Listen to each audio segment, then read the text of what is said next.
This is Garis book readings of my two published paper books. This is chapter 3 entitled Countries, Lessons to be Learned, from my second book entitled Multis and Monos, What the Multicultured Can Teach the Monocultured Towards the Creation of a Global State. This is part 10, continuing straight on. The most powerful force, it seems, in causing a dictatorial state to become a democracy is the rise of the middle class. There are already some 100 million middle class people in China. I think it's now more like 200 to 300 million. They will increasingly have the internet and will demand a stronger say in the choice of who rules them. Being middle class, they'll be far better educated than the traditional Chinese peasant farmer. They will be more intellectually critical and demand the right to vote incompetent or corrupt politicians out of office. They will argue that a monopoly company in a particular business area is bad for competitive service because there's no competition to keep the company on its toes. A monopoly company can afford to be lax and offer poor service to the public. Similarly with government, a dictatorship can afford to be lax in terms of settling the grievances of its population. Having a rival opposition party in the parliament keeps the elected party, which is currently in power, on its toes. Otherwise, it'll be voted out at the next election for not having done a good enough job. Elections, that is, democracy, keep governments efficient and doing what the majority of the public wants. The individual disrespected. In my first weeks in China living full-time, I was rudely shocked to learn to what extent the individual is not important, not respected in China. In my first university professor job in China, I had a dishonest dean who would tell me what I wanted to hear, but not seem to care that his half-lies would soon be discovered, and that my contempt for his cunning and deception would make him lose respect in my eyes. To keep things concrete so that readers can judge for themselves, I recount the following events. I use this case as an example of a mentality that is all too common, I'm told, in China. If, in the 2010s, when large numbers of Westerners come to China, attracted by Chinese salaries, the type of thing that happened to me is fairly typical, then China will rapidly get a bad reputation in the West for being dishonest, so that Westerners stop coming to China. If that happens, it will hurt China very much. It would mean that China will never become number one, because for any country to become top dog, it has to attract and keep its talented foreigners. Here's what happened to me. Prior to moving to China, I had negotiated a contract with my future dean. Based on the agreed terms of that contract, I quit my US job, shipped my 10,000 books, and moved to China, a major commitment and life change.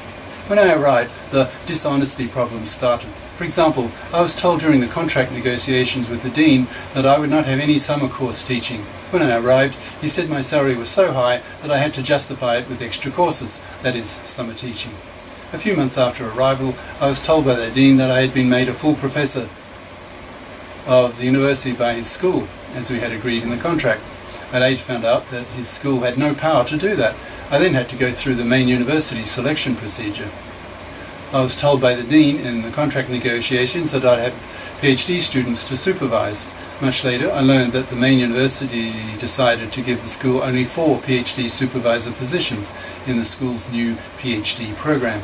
My dean then held a snap meeting to select those 4, while I and other senior people were out of town.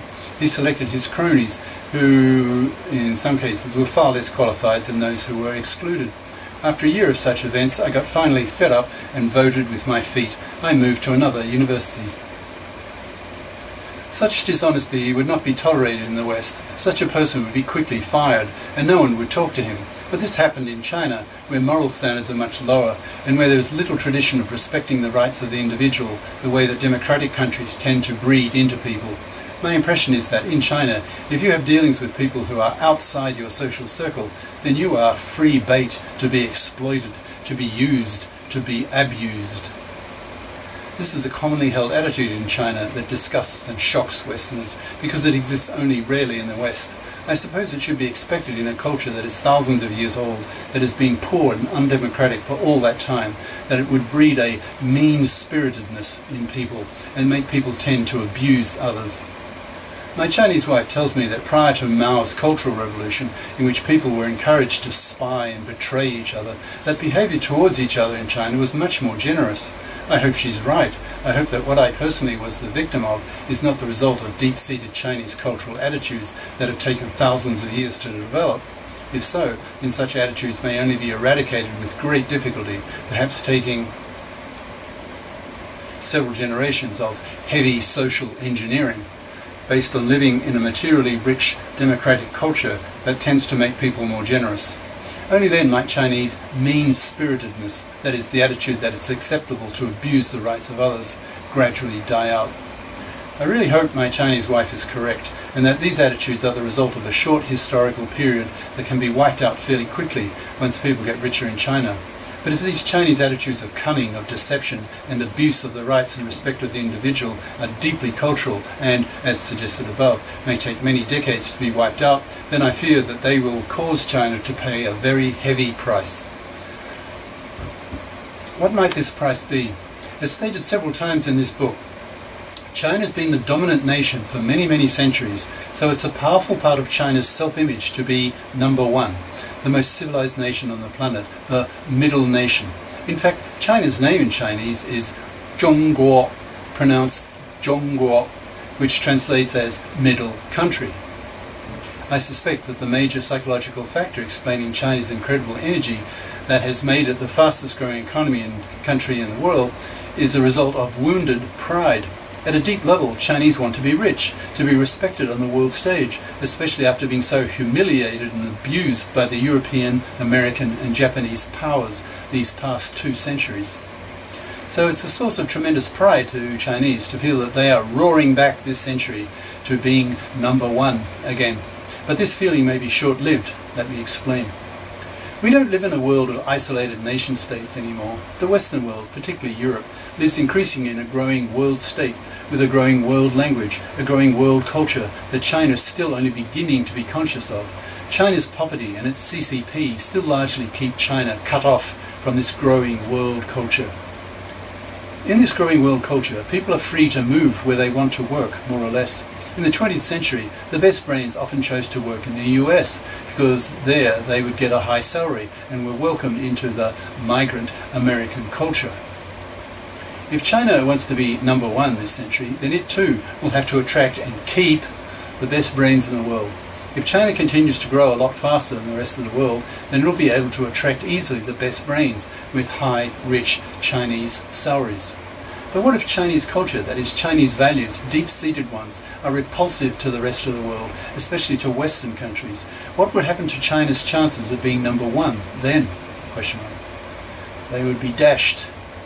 China is the world's most populous nation at the time of writing, although India is catching up fast, with nearly 1.2 billion people to China's 1.3 billion. But even the biggest nation has only 20% of the world's population. If some other place outside China this century becomes the intellectual mecca of the planet, then China cannot compete with the other 80%, a mass of people 4 times bigger. If the intellectual mecca is truly attractive, then it may also attract China's best brains, the way the US still does today. If this happens, then China will never be number one.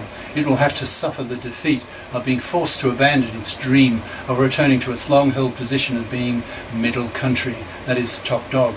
The pain of this defeat will be severe.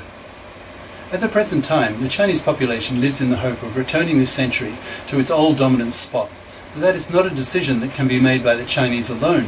It's also a decision to be made by all the many talented foreigners who will vote with their feet as to whether they choose to migrate to China, and more importantly, whether they decide to stay in China. Ad-libbing, I guess I'm a case in point, because after 11 years so far living in China, I'm fed up. I'm absolutely fed up. So in a year or so, once I've finished some work here with my library, I will leave this dump, this chink shithole. Back to the book. If someone asked me to look into a crystal ball and predict the major reason why China failed to become number one this century, assuming that this is what happens, as judged 50 years from the time of writing, then I would answer, because the foreigners, especially the highly educated, highly intelligent Westerners, could not tolerate Chinese values, and in particular Chinese traditional attitudes towards other Chinese, and especially towards foreigners. For example, if the negative experiences that happened to me with my dean during my first year in China are fairly typical, and my research students tell me that such behaviours and attitudes are very common in China, then I can imagine in the second decade from the time of writing, that is roughly over the period 2015 to 2025, China will be judged by a large number of talented foreigners who will be living in China during that period. If by the end of that decade most of them vote with their feet one by leaving China, then China will gain a bad reputation in the West as being, quote, unfit for Westerners to live in. If the major reason why the Westerners feel in the future that China is not a fit country to live in is because of Chinese dishonesty, Chinese deception, Chinese abusive cunning, and lack of respect of the rights of the individual, then I would not be very surprised. It would be a tragedy for China if it gets a bad reputation in the West of being full of, to use the abusive term, lying chinks. A chink is a derogatory slang term for a Chinese person. In political correctness terms, it has about the same weight as the term nigger. China will start being judged in about a decade, not now. I feel I'm about a decade too soon in China, but because of my age, I'm 60 at the time of writing, I'm now 70. 2017.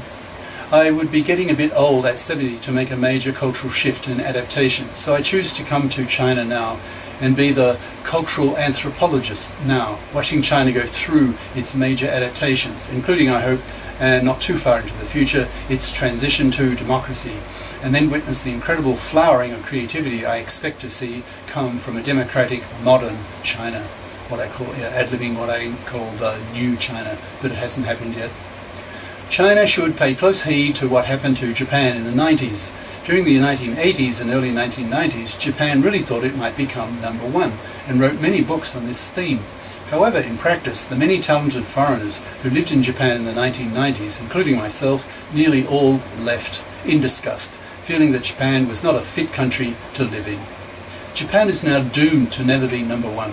It can't do it on its own. It's way too small, only half the size of the US population and a mere tenth of China's population. So Japan's dream of being Ichiban has evaporated, leaving only a wounded national pride in Japan, with only the Japanese to blame. The Japanese failed the can we attract and keep the talented foreigners test, largely due to their deep-seated racism, their them and us mentality that the foreigners could not stomach. So they decided to leave the country. They voted with their feet. What China needs to pay heed to is to ensure that there are no similar deeply repulsive features in the Chinese mentality that may push the foreigners away. If the Japanese fail the test for being Jap racists, could it be in the future that the Chinese will fail the test for being chink liars? It could very well happen. The Westerners will simply not tolerate being lied to everywhere they turn in China. They'll simply go somewhere else, and somewhere else will become number one. Maybe India? It too is growing well and is already a democracy. What impact will Glow Media and other modernizing forces have on China's disrespect of the individual? I think that once China becomes a democratic nation, the old behavior of being sneaky, cunning, lying will be seen as being old China and be scorned, especially by the young generation. Also, older Chinese will have to unlearn these old habits quickly or they'll be sued.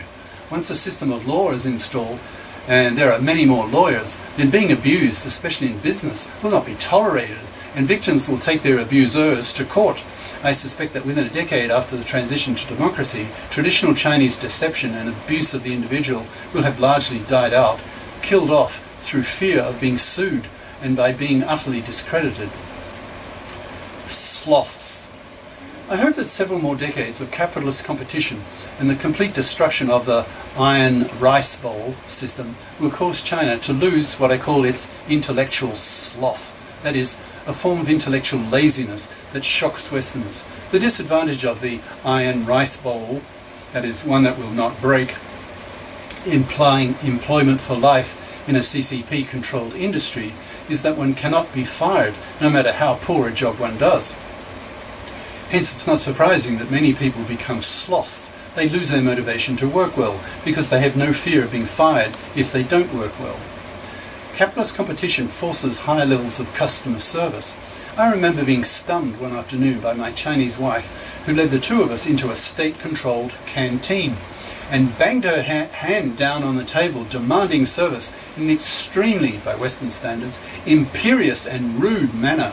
When I asked why she did that, she's after all a general's daughter, she said it was an iron rice bowl restaurant and that the waitresses didn't give a hoot about good service. All they wanted was to pick up their paychecks and expend minimum effort. They knew they couldn't be fired as a result. They had nothing to fear from their sloth. My wife's table banging was so obnoxious that everyone looked, and a waitress hurried over to shut up the noise. In government travel services, for example, buying a railway ticket, you can come across people whom I label bujadawas. That is, people who say in Chinese, I don't know. What? Bujadao? I don't know. With a vapid look on their face, not bothering to wake up their brains to think. I despise such people. They are an affront to intellectuality and to all that I hold dear. Sometimes service can be really bad that way, but it does depend on which city in China one is in. In the southern and eastern modern cities, intellectual sloth is much less prevalent, even dying out. Recently, private airlines have been increasing their competitive pressure on the railways, so even in the short year I've been living in China, I've seen the level of service go up in the trains. A year ago, toilets on trains would fill up and stink because the trains had run out of flushing water. Fortunately, such incompetence and disorganization I have not seen lately. The government in Beijing has planned to phase out the state-owned industries.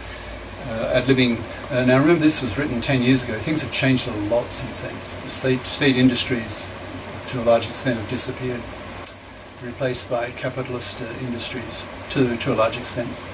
And to allow them to go bankrupt, but not too fast and not all at once, because an army of unemployed in Beijing could bring down the government. Closer to home, I saw a real bujadawa in the Foreign Affairs office of my former school.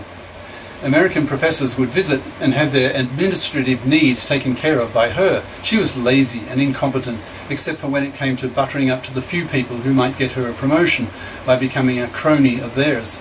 I remember one prominent US professor say to me privately, "You know, Hugo, if that woman were my secretary, I'd fire her." That was my cue to explain to him the concept of the iron rice bowl. The American professor just shook his head in resignation, probably thinking, "Thank God I live in the US." The peasants are notoriously intellectually lazy. They give the impression of being half asleep sometimes. Perhaps one gets like that sitting on a water buffalo all day, ploughing up the rice paddy, ? Since I don't have much to do with peasants, all 600+ million of them in China, except for the dirt that they generate in the streets, I don't know them well enough to have first-hand experience of their attitudes to life. That will be for my future once I'm fluent in Chinese and can chat with them, chapping their minds. Well, it's not going to happen. I never bothered getting ad-libbing, never bothered to get fluent in Chinese because I have such a low opinion of the Chinese. The culture is intellectually sterile. There would be no payback, no reward for learning the incredibly stupid writing system of the Chinese. We have to learn thousands of squiggles instead of 24 basic sounds, as in an alphabet system. Shenzhen and Guangzhou show me that China can become modern, intellectually awake and efficient. Other cities will quickly follow suit, and over time, not over too many decades I hope, the whole of China. If China wants to be number one, it cannot afford its current reputation of being a nation of intellectual sloths and the mass inefficiency that creates. No country can ever become number one if it takes days to weeks to organize something that takes Westerners a day. Guanxi, not rule of law. One aspect of Chinese life I'm confronted with every time I socialize or step out with my Chinese wife is the phenomenon of guanxi, pronounced guan-xi. Guanxi means relations, that is, who you know who can help you reach some goal. For example, imagine you want to get a cheaper price for a room at a hotel. If you know the hotel manager, he might give you a hefty reduction. You have guanxi. One time, my wife and I were in a tourist bus that was stopped by a corrupt policeman to have it pay a trumped-up fine, in the judgment of my Chinese wife, who said she had had many such experiences. She said to me that if the fine were large enough, she could make one phone call and have it squashed and have trouble made for the crooked cop. Being a general's daughter, she knew lots of powerful people who could pull strings, which is probably the closest translation of the term guanxi in English. But guanxi is everywhere in China. It's the basic social device that makes things happen in China. Westerners call it cronyism, nepotism, favoritism, dishonesty, putting family first, unfair, etc. I can understand where it comes from historically. China has never been a democracy. It has never had a modern system of law where laws are made for the common good, created by elected politicians. In deeply corrupt and oppressive regimes over thousands of years, guanxi would offer some degree of protection amongst friends and close acquaintances. There is even honour amongst thieves, in a sense, but I truly hope in a modern democratic China, with a properly developed rule of law, that there will be far less need for guanxi to the extent that it currently exists. Of course, there will always be, can you do me a favour, but not the suffocating guanxi that exists at the time of writing, which is so unfair and unjust in so many respects. The prevalence of guanxi in China is indicative of the country's political and social backwardness. Puritanical. How can China rid itself of its terrible sexual poverty and ignorance? I see several essential steps that are needed. The main one is to democratize the country so that a dictatorial government cannot impose its sexual standards upon a billion people. Once the CCP falls or reforms itself into a modern democratic party, the sexual censorship it so notoriously generates will disappear. Hundreds of millions of Chinese will then be free to absorb what they want about sex from the internet, the bookstores and the media. It's then highly likely that Chinese book publishers will churn out how-to sex books to educate the Chinese on how to have much better sex. That in turn will free up the Chinese sexually and make them happier. Generally speaking, a person who has 200 orgasms a year is happier than a person who has only 20. Ad-libbing now, I've read, I don't know how correct it is, but an estimate that about 200 million Chinese use a VPN, a virtual private network. In other words, software to get around the great firewall, the great censorship of the government of the internet. So if 200 million Chinese, and they'd be the smarter ones, the more educated Chinese, if they can get round the Chinese censorship of the internet, then they can get access to Pornhub, that is Western sex sites, and they can get all the sexual education that they want. So that must be having an effect on the level of, or lack of it, of sexual repression amongst the young in China. Saying that in 2017. Back to the book. As the glow media gradually comes into being, Chinese people will be exposed more to the sexual attitudes and customs of other cultures and can learn from them. They will see with their own eyes on their vids and by touristing the much healthier sexual attitudes of other peoples and will be influenced by them. They too will be flooded by sexual images in a modern advertising world and by the many sex education books in the bookstores. The media will be freer to educate the Chinese public into superior sexual techniques so that the general level of sexual satisfaction increases and the Chinese lose a lot of their traditional mean-spiritedness, so much of which is derived from a deep-seated sexual repression. Given the depth and strength of the culture and its incredible age, it's likely that there'll be a generation gap on sexual attitudes. The older generation will probably keep its repressive yellow book mentality towards sex, that is, not see it as a joyful activity, but rather something as furtive and negative, whereas the more globalized younger generation will reject these older attitudes and adopt a more open and accepting attitude towards sexuality. As a result, Chinese couples will simply live together more often, and there will be far fewer sexual surprises and bitter disappointments on wedding nights, as the number of wedding nights dwindles away to zero, as is more or less the case in the richest and most socially advanced countries. I feel sorry for so many Chinese on the sexual front. They seem to have so little sexual joy, living in their state of sexual deprivation, repression and poverty. I truly see China's democratization not only as a source to liberate China's politics, but also its bedrooms. A billion Chinese will then be so much happier. Under the current repressive regime and cultural sexual ignorance, there are too few Chinese living sexually blissful lives. 2.5 years in China. So that must have been when? Towards the end of 2008.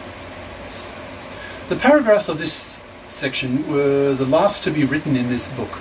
They reflect my opinions on China after having lived in the country full-time for 2.5 years. Now I've lived 11. The earlier sections on China were written after having lived only 1 year in the country, so this section will be better informed and less naive than the above sections.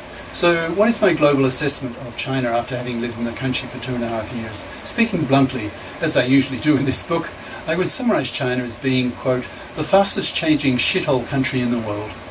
I have very mixed feelings about China. I'm both amazed and disgusted at the same time. I'm still living in China, so obviously on balance, the pros must outweigh the cons for me, but both are considerable.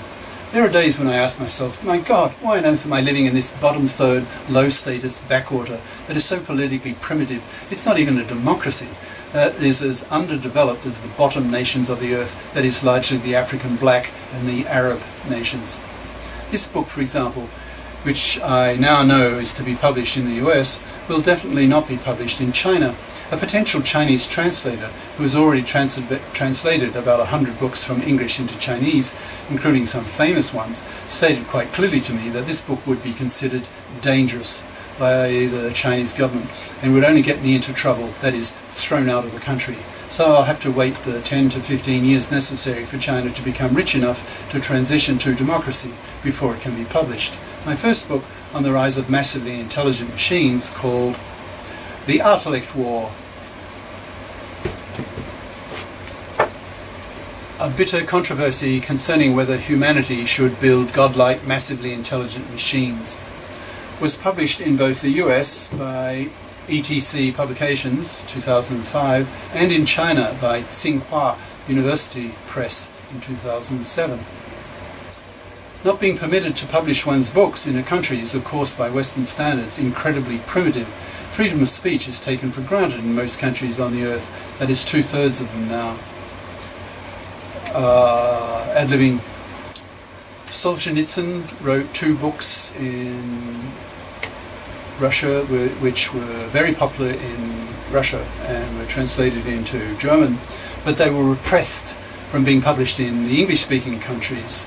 I know the German titles,